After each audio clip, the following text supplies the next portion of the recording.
İndi İmam Xümeyni nə deyib ki? İmam Xümeyni nə deyib? Bu 4 məzhəbin imamı nə deyir? Heç olmasa kitablarınızı gedin, oxuyun, şərhlərə baxın, alimlərin rəyinə baxın. Görürüz, əgər sizdə varsa, bu məsələni qaldırmayın.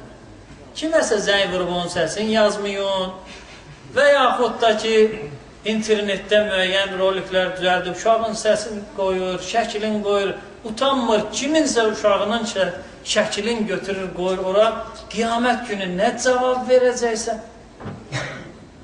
Sənin nə haqqın var ki, bu mövzuya sənin vilayətin olmayan uşağın şəklini qoyursan?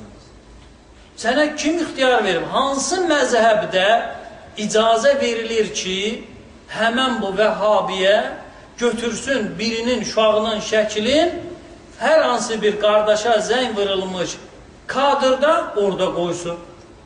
Qiyamət günü Allaha nə cavab verəcəksən sən? Necə təkbirətül ehram deyib namaza girir bu? Necə halallıq alacaq? Ben başa salım. Cəmaatın qızının şəklini götürür qoyur ora. Kim ixtiyar verib sənə? Bunu unutmasın. Qiyamət günü həmən o şəxsin, o səsləri yazan bir nəfər özünə ki peşə götürüb, onun vəziyyəti buna görə ağır olacaq. Cəmaatının qızının şəklin və səsin qoyur ora. Şeyx Cavidin səsini yaz. Ola bilsin halal eləyim, ola bilsin də halal eləməyim. Ola bilsin heç məndən halallıq almaq lazımdır. Necə fikirləşsin. Amma o uşağın şəklinin ora qoyulmasından ki, qardaşlarımızın səsini yazırlar, şəkil qoyurlar, elə bilir ki, şəriətə əməl eləyir. Böyük günah eləyir.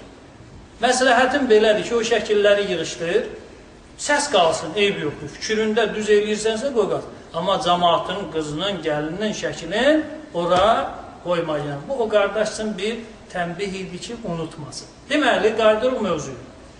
4 məzhəbin 4-ündə də südəməl qız uşağı ərə verməyin heç bir müşkülü yoxdur.